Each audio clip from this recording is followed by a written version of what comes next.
Halo, saya Cinti Anita Sijabat, NIM 24040117140038, jurusan Fisika Fakultas Sains dan Matematika Universitas Diponegoro.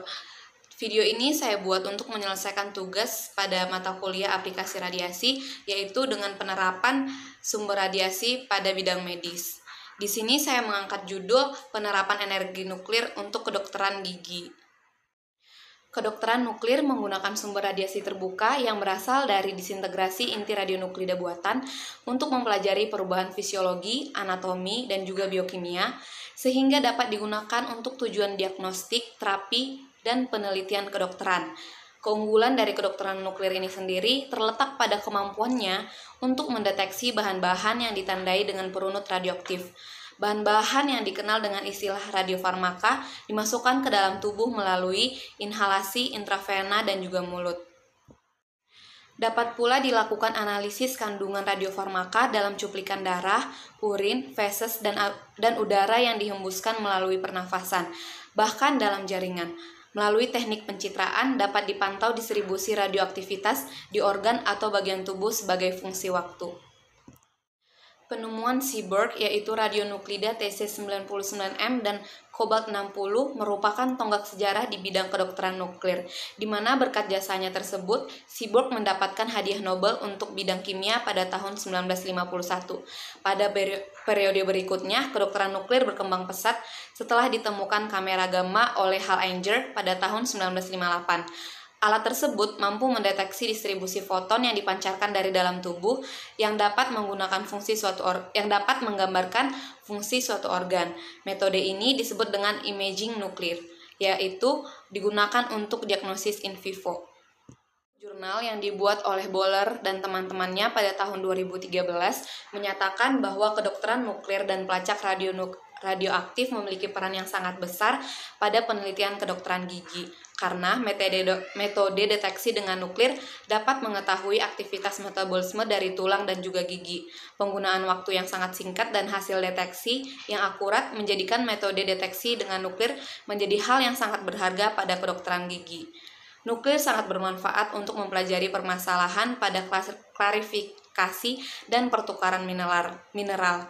Juga teknologi ini dapat digunakan untuk mendeteksi fluorosis, karies, penyakit periodontal, resorpsi akar, nutrisi, dan efek endokrin.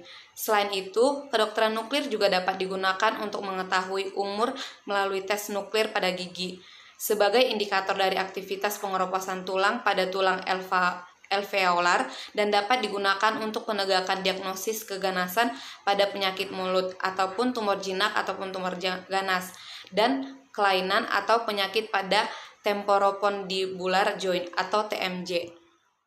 Berikut ini adalah kegunaan dari kedokteran nuklir dan aplikasinya pada bidang kedokteran gigi. Yang pertama yaitu deteksi kehilangan tulang pada tulang alveolar. Kedokteran nuklir dapat digunakan untuk mendeteksi derajat kehilangan tulang alveolar pada penyakit periodontal, di mana untuk mendiagnosis dan menentukan medikasi selanjutnya diperlukan gambaran radioaktif derajat kehilangan tulang alveolar. Dan pada kedokteran nuklir yang dapat mendeteksi metabolisme pada tulang, dapat mendeteksi area tulang yang mengalami kehilangan progresif. Kedokteran nuklir juga dapat mendeteksi metases awal pada tulang, tumor awal pada tulang, infeksi, kelainan pada metabolisme tulang, dan deteksi patologis pada peripikal. Yang kedua yaitu deteksi umur melalui gigi pada forensik. Mendeteksi umur melalui gigi dapat dilakukan dengan menggunakan nuklir. Jumlah radiokarbon yang ada dalam enamel gigi akibat uji coba nuklir adalah indikator yang sangat akurat dan digunakan untuk mendeteksi individu pada saat perang dingin. Hal ini dapat dilakukan karena jumlah radiokarbon pada enamel gigi sebagai dampak dari bom nuklir dapat terdeteksi dengan akurat pada saat seseorang dilahirkan. Yang ketiga yaitu deteksi untuk penyakit pada bagian mulut dan maksilofacial. Radionuklida utama untuk penyakit di daerah mulut dan maksilofacial adalah technetium 99m persetenate untuk diagnosis tumor di kelenjar ludah, gallium 67 untuk mendeteksi osteomyelitis di rahang atas dan rahang bawah, dan fluor 18 bernabel fluor 2 deoksi-D-glukosa atau F18-FDG untuk mendeteksi tumor ganas di daerah mulut dan maksilofosial. F18-FDG adalah radioisotop yang paling umum digunakan untuk membedakan penyakit jinak dan ganas dalam mendeteksi tumor premier dan evaluasi respon pengobatan deteksi, kekambuhan, dan restaging. Sekian dari saya, yaitu penerapan energi nuklir pada kedokteran gigi. Jika ada yang salah, saya mohon maaf. Terima kasih.